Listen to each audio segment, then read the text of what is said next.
오늘 설교는 질문으로 시작하고자 합니다. 그리스도인으로서 국가에 대한 태도는 어떠해야 될까?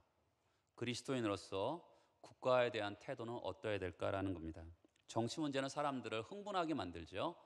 사사건건 사람들끼리 서로 싸우게도 만들게 됩니다. 진보와 보수 진영들이 여당과 야당들이 서로 부딪히기도 합니다. 그렇다면 우리 그리스도인들은 정치 문제에 대해서 어떻게 대해야 될까요? 우리도 세상 사람처럼 예수 믿는 사람들도 이렇게 분열해야 될까요? 그렇다고 그리스도인들이 모두 한 가지의 정치적인 견해를 가져야 된다는 것은 아닙니다. 그러나 제가 오늘 성경을 통해서 여러분들과 나누고자 하는 것은 예수 믿는 사람들은 정치 문제, 국가 문제에 대해서 어떤 원론적인 원칙을 가져야 된다는 것을 말씀드리고 싶습니다. 교회와 국가, 국가와 교회는 굉장히 결코 쉬운 관계가 아닙니다.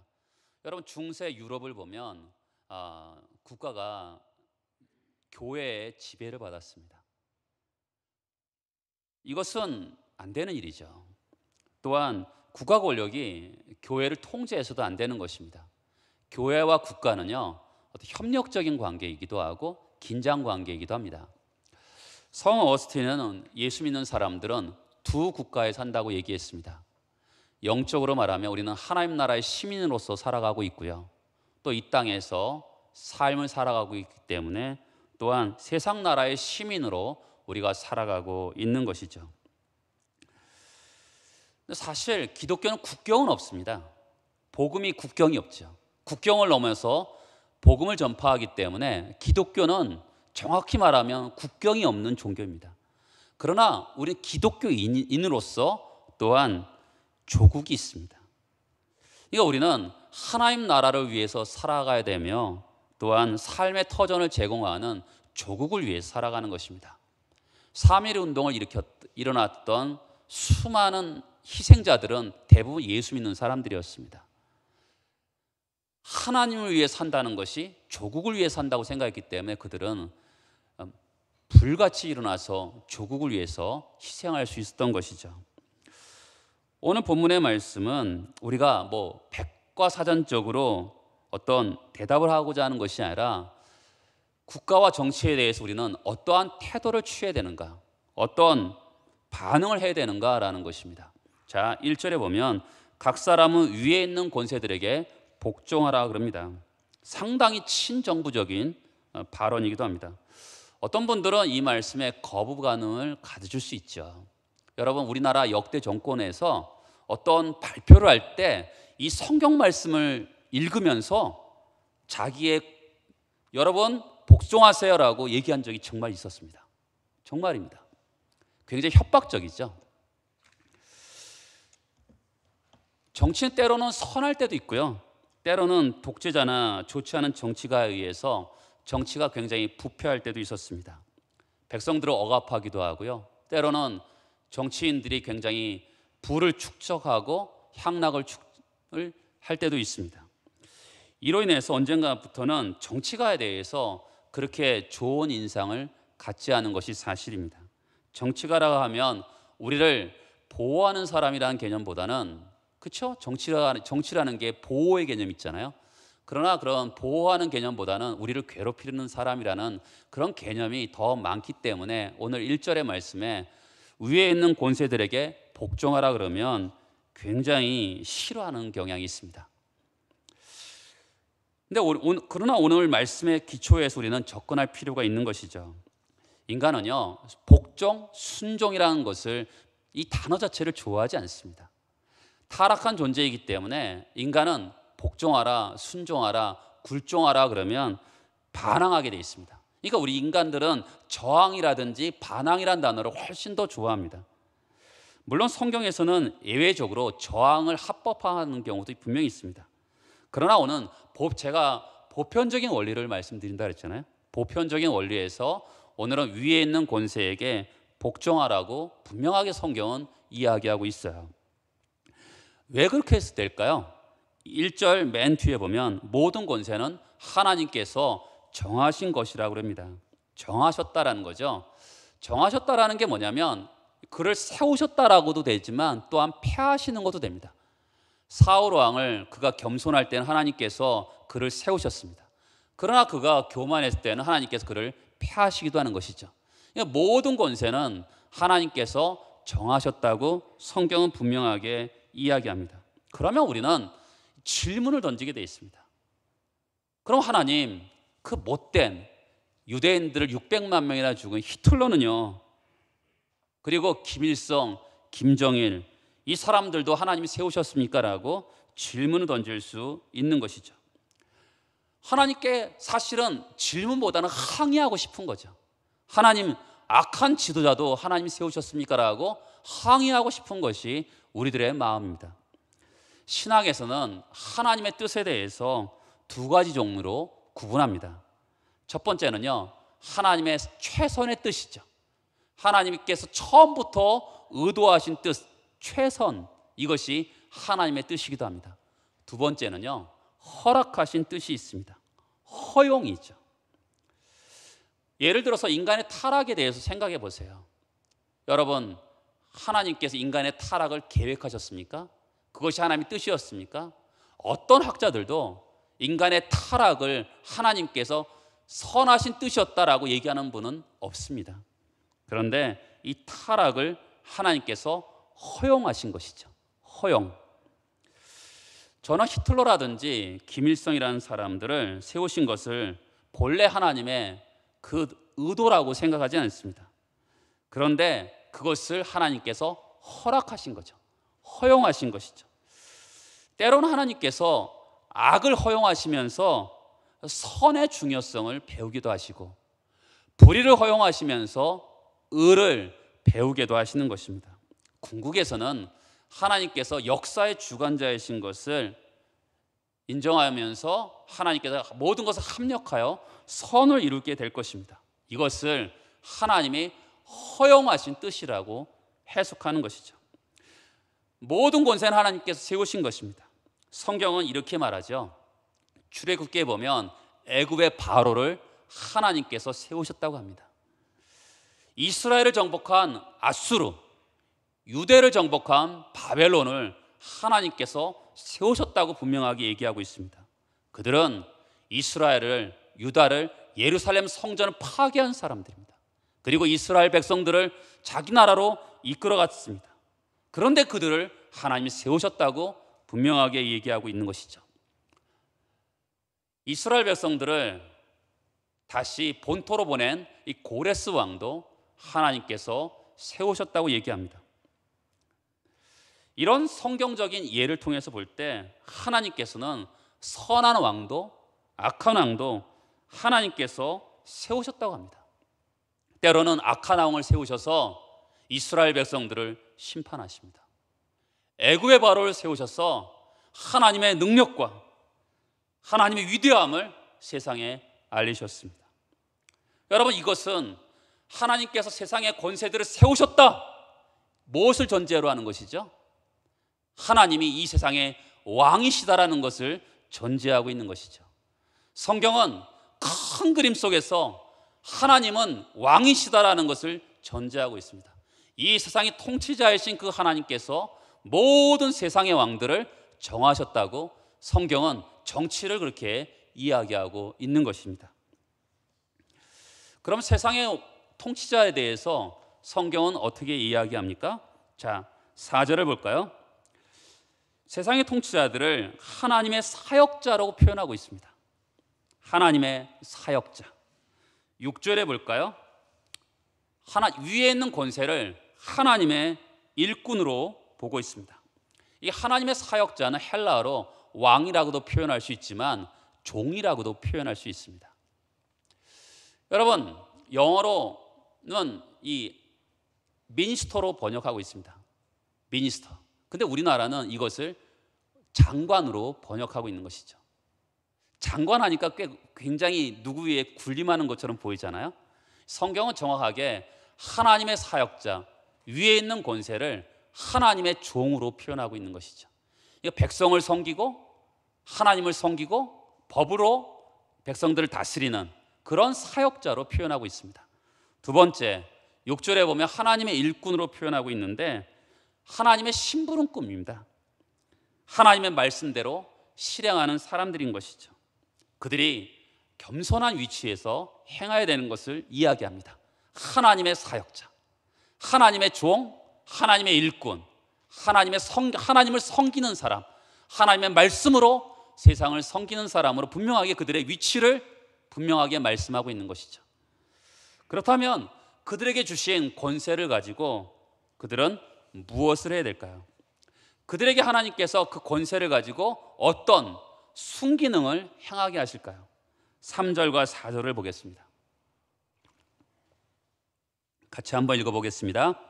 다스리는 자들은 선한 일에 대하여 두려움이 되지 않고 악한 일에 대하여 되나니 내가 권세를 두려워하지 아니하려느냐. 선을 행하라. 그리하면 그에게 칭찬을 받으리라.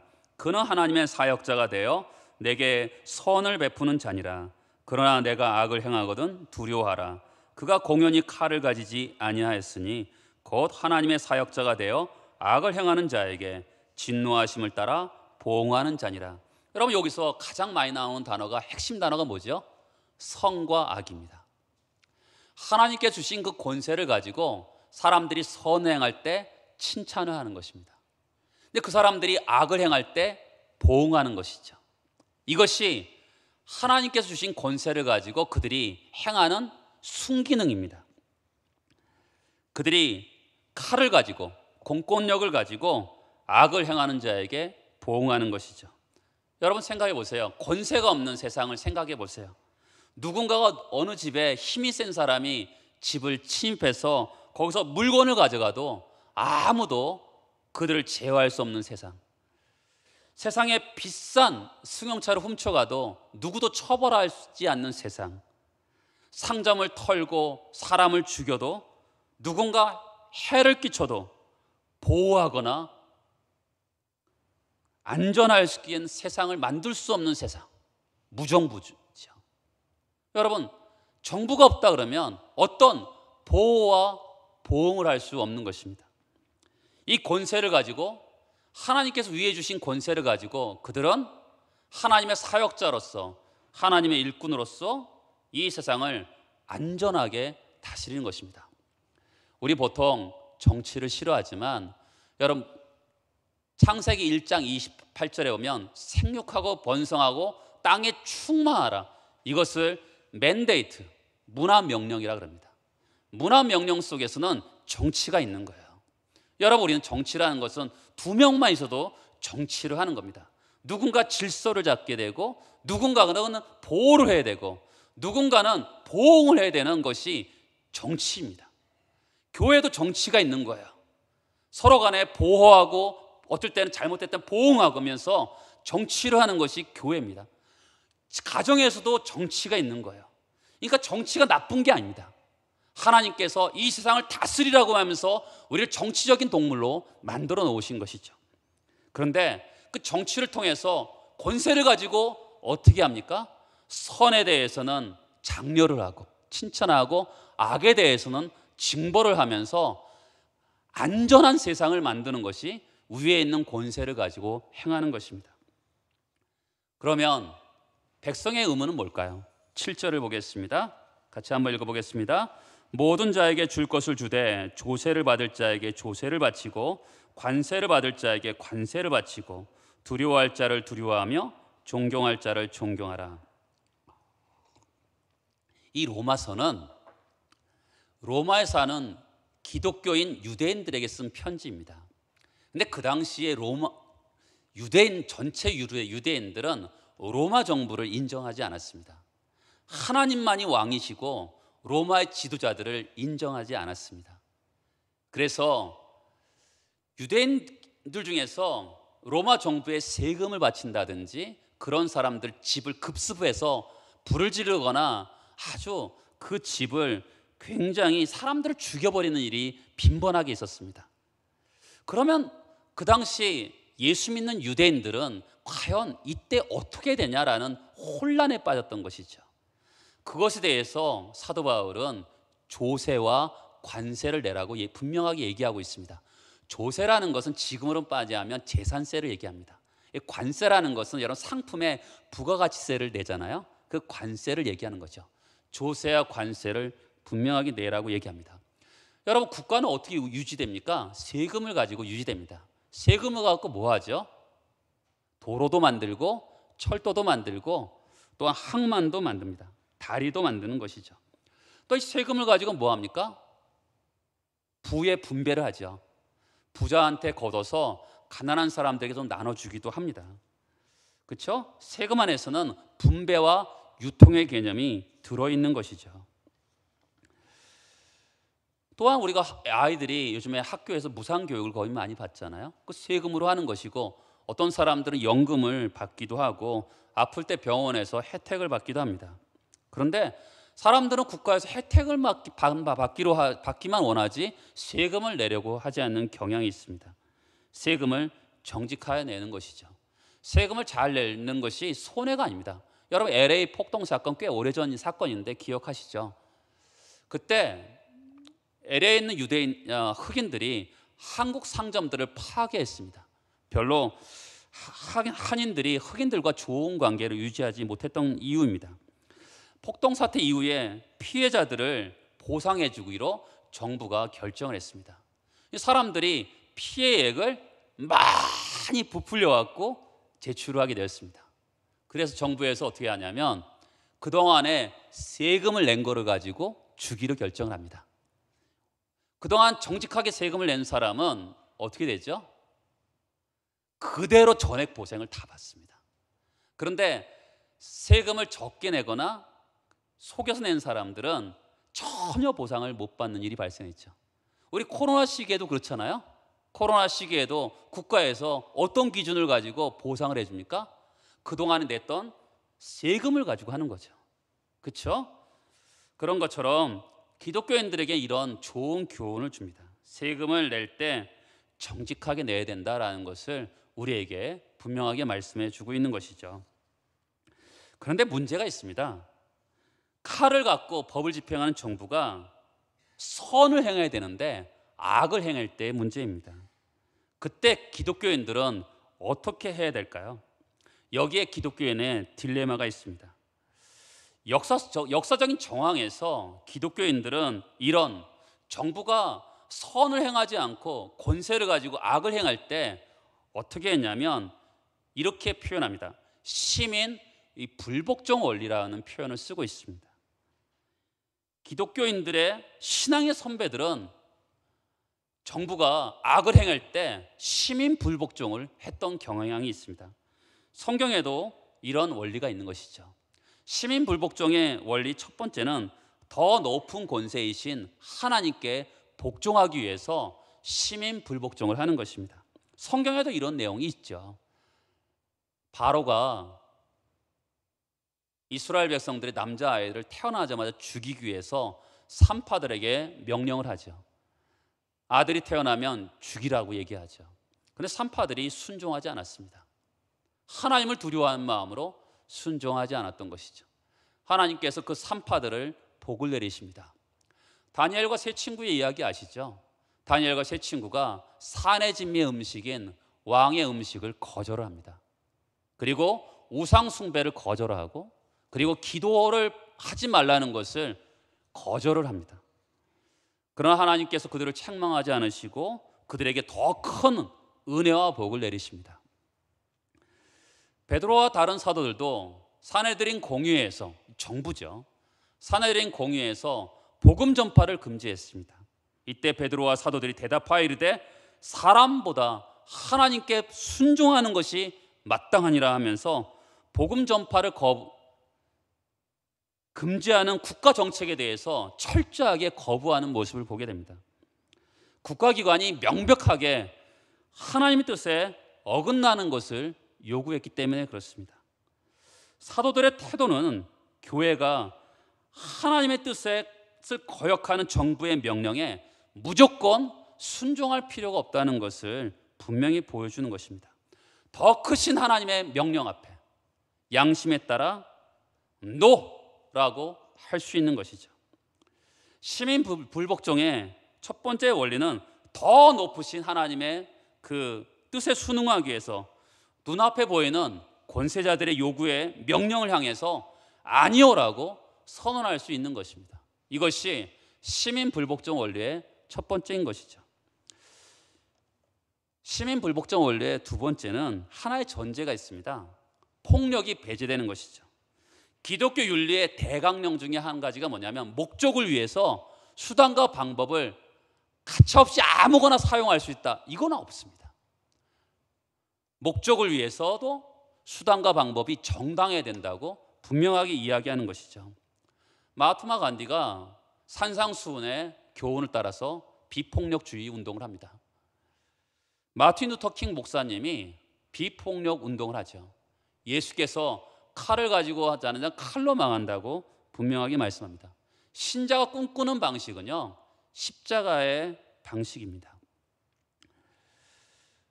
마음이 급해서 폭력을 사용하면 좋을 것 같지만 기독교 역사관에서 가장 중요한 게 뭐냐면 하나님의 맷돌은 천천히 돈다는 것입니다. 하나님 맷돌이 도는데 아주 정확하고 곱게 빻으신다는 것이죠. 그러니까 하나님은 역사를 보면 악은 반드시 심판을 받게 되고 하나님의 심판의 칼이 절대 무뎌지지 않는다는 것이죠. 그래서 우리의 힘으로 하지 말고 하나님의 공의와 판단에 맡기라는 것입니다. 세 번째로 우리의 삶의 자세가 저항이 돼서는 안 된다는 것이죠. 여러분, 사람이 계속 저항만 하게 되면 그 사람은 저항의 자세를 가지게 되고 그 다음에 긍정적인 자세를 잃어버리게 됩니다. 그러다 보면 가장 큰 원칙이 뭐냐면 위에 있는 권세에 복종하라는 이 명령에 순종할 수 없게 되는 것입니다. 그래서 우리의 삶의 자세가 저항이 되지 않도록 하라는 것이죠. 그러면 하나 예를 들으면서 여러분들 같이 이렇게 정치에 대한 이야기를 해보겠습니다. 저는 이렇게 대학교 시절에 대학교 1학년 때 정치를 하고 싶었습니다. 그래서 저는 지금도 신문을 보면 제일 먼저 정치면을 봅니다. 그리고 경제를 보고 사회면을 봅니다. 그만큼 저는 정치에 관심이 많은 목사입니다. 그렇지만 여러분들에게 저는 정치 이야기를 절대로 하지 않습니다. 좌파하고 우파냐? 저는 예수파지 좌파 우파 아닙니다. 분명한 것은 그래서 여러분들에게 정치 이야기를 전혀 하지 않습니다. 하나님 말씀의 기준에 의해서 항상 정치 이야기를 한번 해보도록 하겠습니다.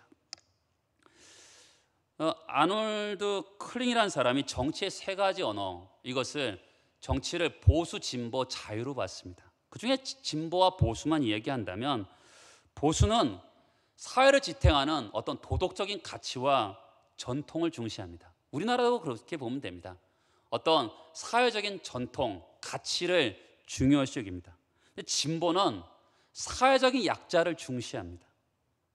그러니까 보수는 사회적인 시장적인 자유, 그리고 여러분 이준석 씨가 가치의 평등을 얘기하잖아요. 그러니까 그 옛날에 그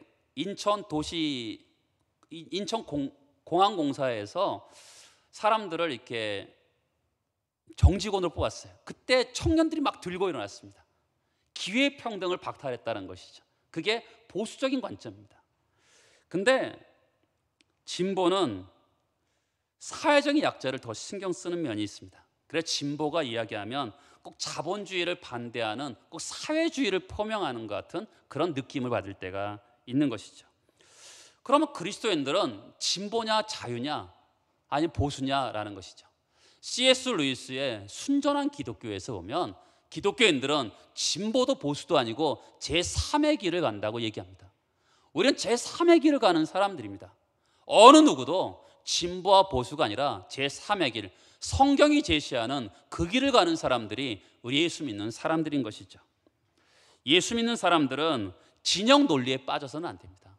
진보주의, 보수주의라는 어떤 진영 논리에 빠져서 서로 싸우고 그러면 안 돼요. 굉장히 어렵습니다. 저는 가장 데모가 심한 그 시기를 살은 사람입니다. 아주 아픔이 많고 그런 시기를 살았던 사람입니다. 대학생 생활을 그때 했고 가장 아픔이 있습니다. 교회에서도 국가를 위한 기도회, 그런 기도회를 굉장히 많이 했던 그런 시대에서 살았습니다. 근데 그때는 청년적인 입장에서 제가 이렇게 봤던 시기랑 교회를 바라봤던 시기랑 제가 담임 목사를 하면서 교회를 바라보는 것은 굉장히 어렵습니다. 요즘의 성도들은 굉장히 진보와 보수를 저한테 아주 요구합니다. 굉장히 어렵습니다. 특히 여러분, 우리가 코로나19를 당했어요. 닥쳤을 때 성도들은 두 가지로 확 갈라져 버렸습니다. 하나님의 뜻이 예배 아닙니까? 이렇게 얘기하는 사람들이 많이 있었습니다. 여러분, 사실 지금 유튜버로서 정부를 비판하면서 예배만을 주장하고 그렇게 한 교회들은 엄청나게 부흥했습니다. 사람들이 그 교회로 다 몰렸어요. 예배만 드리자. 사실 엄청나게 부흥했습니다. 부흥했다기보다는 그쪽으로 예배파들이 몰린 거죠.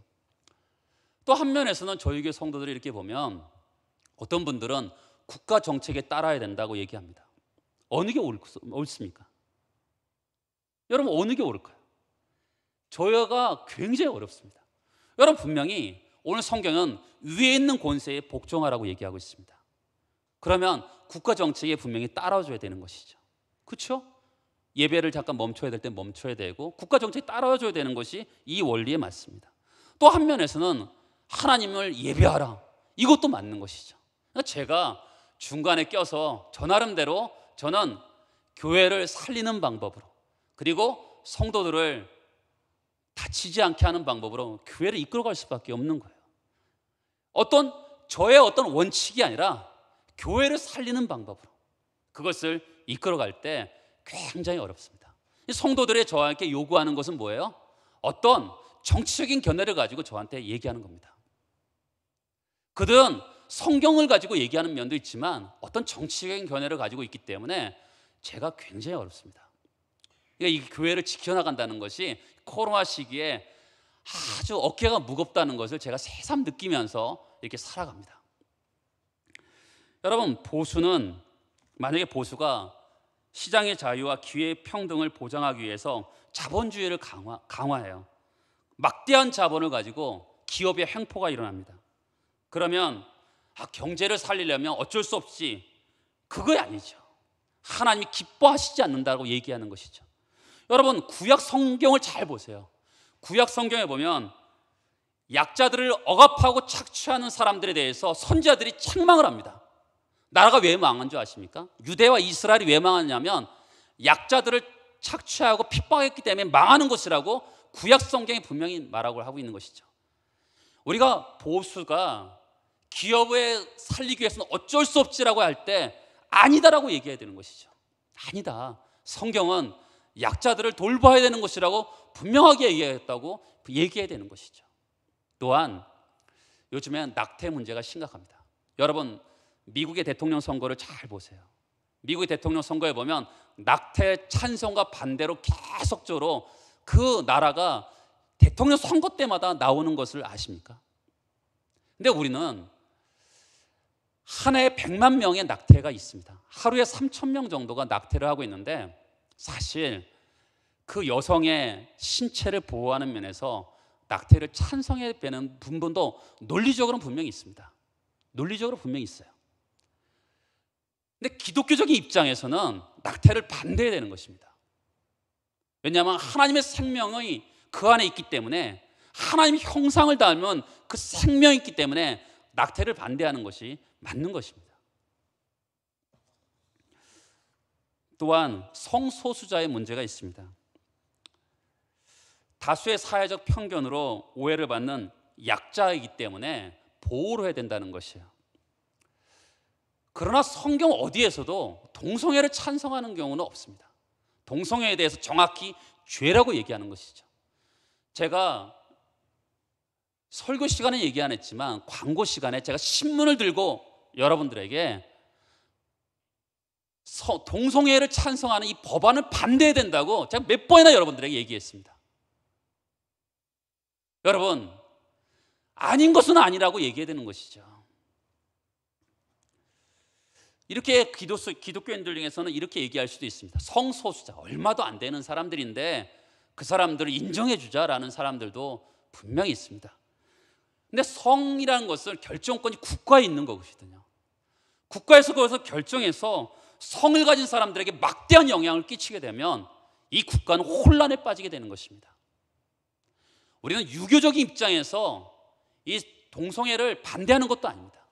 성경의 역사에 보면 소돔과 고모라 성이 또한 수많은 로마서의 성경 속에서도 동성애를 반대하는 얘기가 분명히 나오고 있는 것이죠. 그렇기 때문에 우리는 어떤 소수자, 진보주의자들은 이것을 찬성합니다. 계속적으로 이것을 법안을 내고 있는 것이죠. 그러나 우리는 진보와 보수를 떠나서 제3의 길을 가는 기독교인으로서 우리는 이것을 반대해야 되는 것입니다. 물론 우리는 지혜도 필요합니다. 온유함도 필요해요. 여러분, 예수께서 세리와 창녀와 죄인들에게 죄를 지적하셨지만 그들을 어떻게 하셨습니까? 같이 식사를 하셨습니다. 그들에게 죄를 지적하면서도 온유함이 있으셨어요. 지혜가 있으셨던 것이죠. 그러니까 그들에게 진리를 외치면서도 은혜를 외쳐야 되는 것이죠. 기독교인들은 덮어놓고 보수를 찬성할 것도 아니고요, 진보를 찬성할 것도 아닙니다. 제3의 길을 가는 것이죠. 캐스팅 보트를 준다라고 하잖아요. 기독교인들은 이 캐스팅 보트를 주는 것이죠. 낙태 문제나 동성애에 대해서는 보수적일 수밖에 없고요. 그러나 외국인 노동자의 문제라든지 사회적 약자들에 대해서는 진보적인 입장을 취할 수밖에 없는 것이죠. 기독교인들은 세상의 이데올로기에 노예가 되어서는 안 되는 것입니다.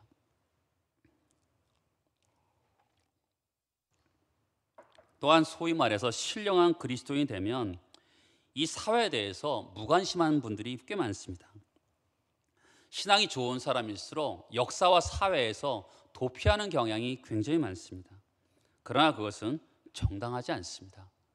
여러분, 정치는 삶의 방식이고 꼭 필요한 것입니다. 정치는 정말 필요한 거예요. 왜요? 이 사회를 안전하게 하고 이 사회를 지키기 위해서는 정치가 꼭 필요한 것입니다. 이런 올바른 정치를 하기 위해서는 우리가 어떻게 해야 될까요? 투표를 해야 되는 것입니다. 기독교인들은 100% 투표를 해야 되는 거예요. 왜요? 선을 증진시키고 악을 막기 위해서 기독교인들은 투표를 해야 되는 것이죠.